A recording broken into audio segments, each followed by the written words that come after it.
let's talk about the absolute chaos that's brewing on the other side of the country. Because what's unfolding with the Los Angeles Clippers and Kawhi Leonard has the potential to rock the NBA to its core. And no, this isn't just about injuries, rest days, or playoff letdowns.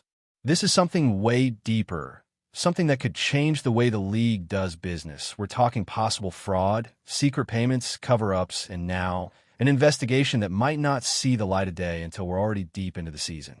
So here's the deal. A report dropped recently, and it's a bombshell, not just a little gossip piece, but actual documented allegations that the Clippers may have been funneling money under the table to keep Kawhi Leonard happy. And when I say funneling money, I'm not talking about an extra bonus check.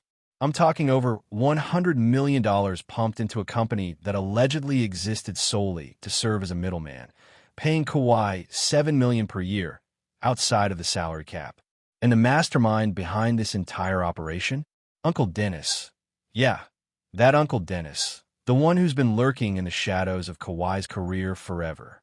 Not technically his agent, but always somehow in the room, pulling strings, asking for things no regular player reps ask for. Private planes, team equity, and more.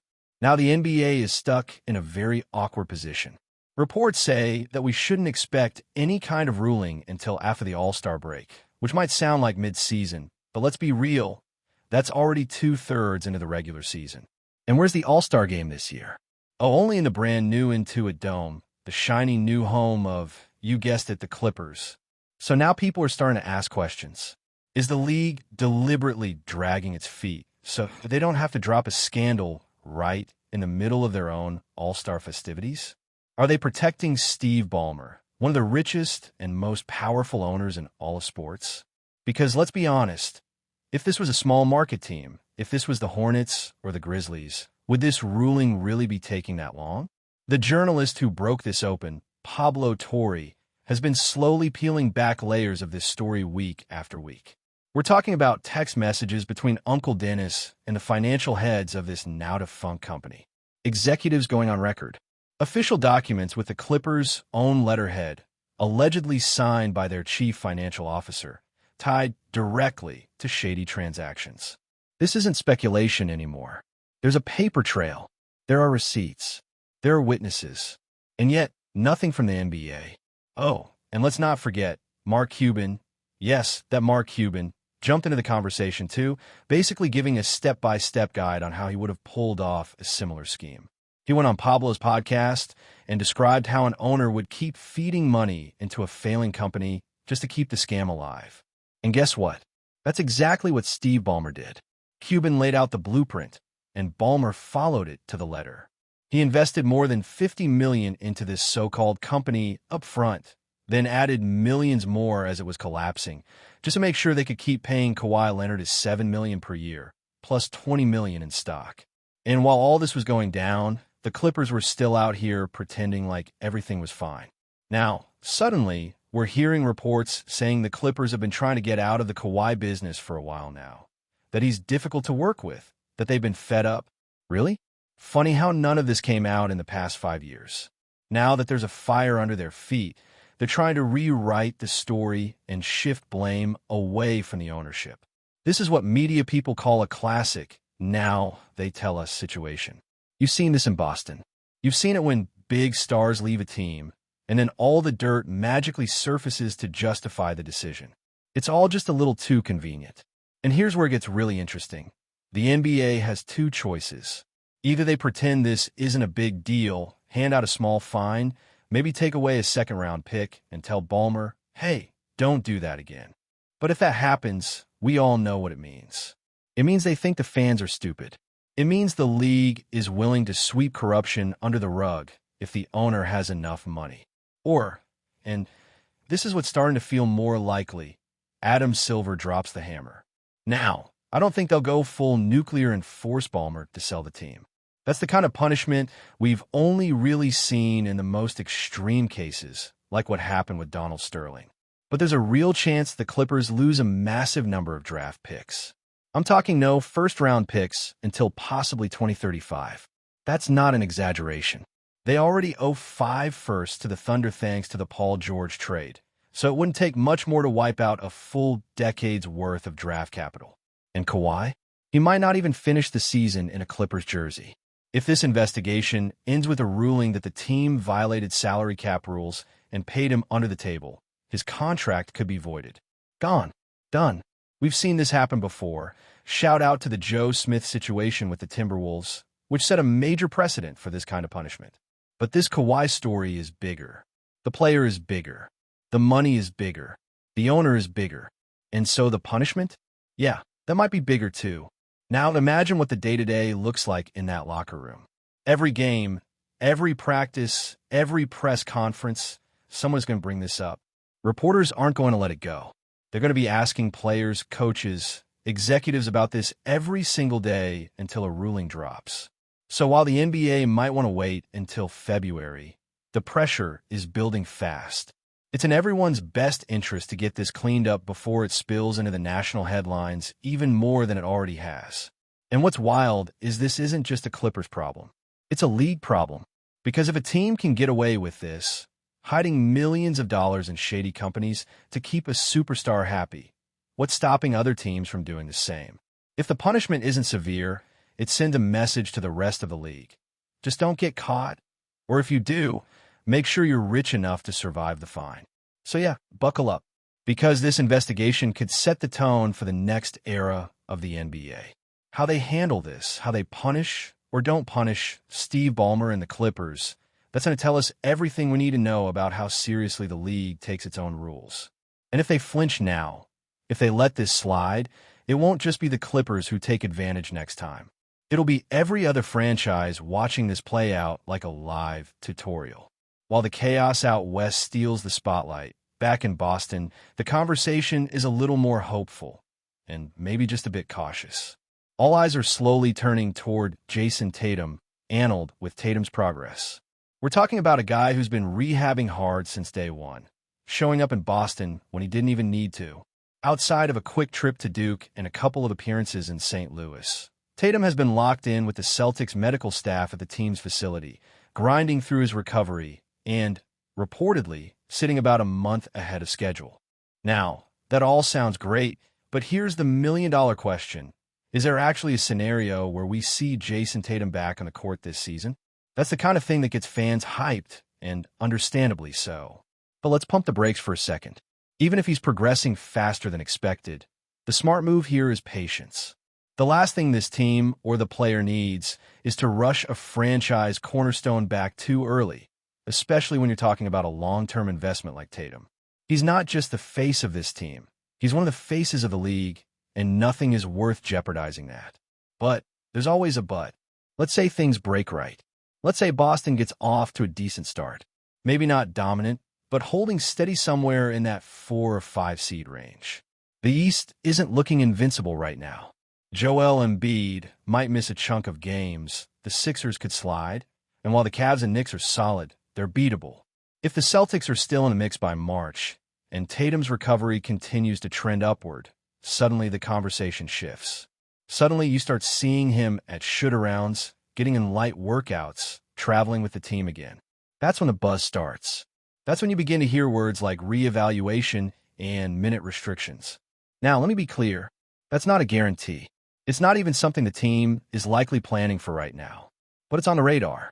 If, and only if, he's fully cleared and the Celtics believe they can make a serious run, there's a world where Tatum suits up for a limited role to test the waters. Think 20 minutes a night, easing in slowly, not throwing him into the fire. But that's only if everything is perfect. The rehab, the roster, the standings, all of it.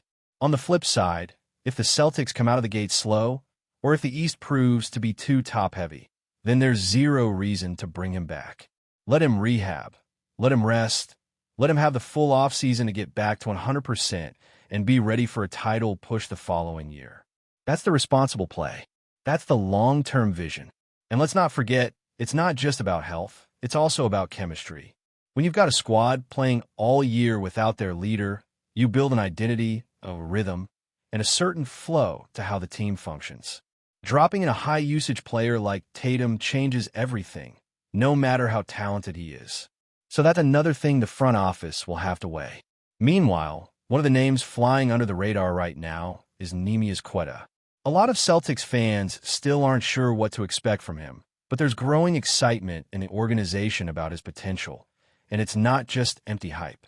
His Eurobasket numbers turned heads, averaging 15 points and 8 rebounds per game, playing with energy, and more importantly, showing flashes of high basketball IQ. That's what really matters when it comes to a guy like Quetta. According to analytics from last season, he ranked 14th in the entire league in screen assists per 75 possessions. That's not nothing. That's a real number.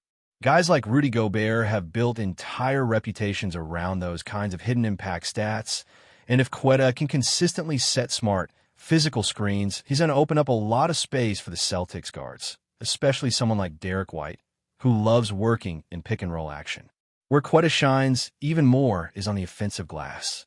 Even though he only played around 14 minutes per game last year, he was pulling down offensive boards at a clip that projects to almost 4 per 36 minutes.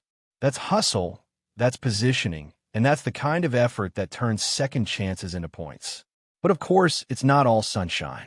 Defensively, he still has work to do, especially when it comes to the fundamentals. Last season, he ranked around the 50th percentile in defensive rebounding, and that just isn't good enough for a team trying to win title. His positioning, awareness, and ability to stay vertical without fouling will be key. The coaching staff knows this, and they're going to be watching closely. The real test for Quetta isn't going to be in October. It's not even going to be in December. It's going to be the stretch between January and February, when games start to really matter and the league starts to separate the contenders from the pretenders. If by then, Quetta is showing consistent improvement, if he's learning the system, if he's defending without fouling, if he's holding his own against other starting bigs, then suddenly you've got something real. You've got a guy who might not just be a stopgap, but a legit starter on a team with championship goals. Because if Quetta proves he can hold that spot, the Celtics don't have to go out searching for a big man at the deadline. They don't have to use future picks or assets to shore up the front court.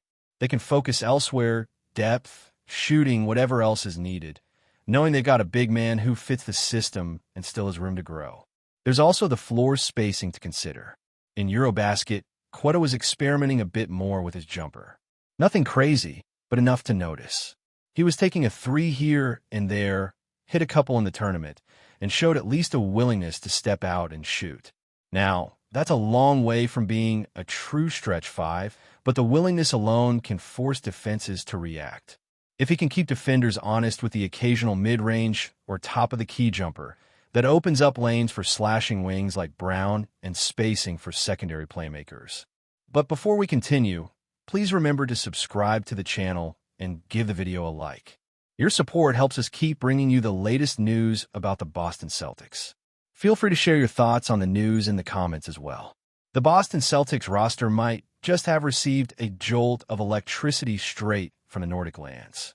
Rumors are swirling that LAURI MARKKANEN, the towering Finnish sharpshooter who dominated the Eurobasket stage, is about to make his way to Boston, and whispers around the league suggest this move could reshape the Celtics' offensive landscape entirely. Known for his lethal three-point accuracy and nimble footwork, Markkanen's arrival is already sending shockwaves through the NBA grapevine. Could this be the missing piece in Boston's championship puzzle? Sources close to the team hint that management has been quietly plotting a way to integrate the 7-footer into the Celtics' perimeter-heavy attack, pairing him with Jason Tatum and Jaylen Brown in a lineup that might redefine spacing in the Eastern Conference. Markkanen's Eurobasket performance was nothing short of sensational. He torched defenses across the continent, draining shots from deep and proving that he can stretch the floor like few big men in the NBA.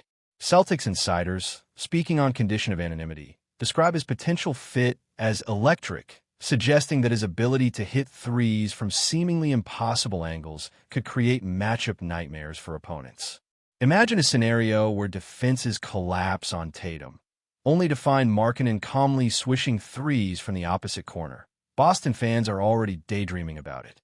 While nothing is officially confirmed, the buzz in Boston is palpable.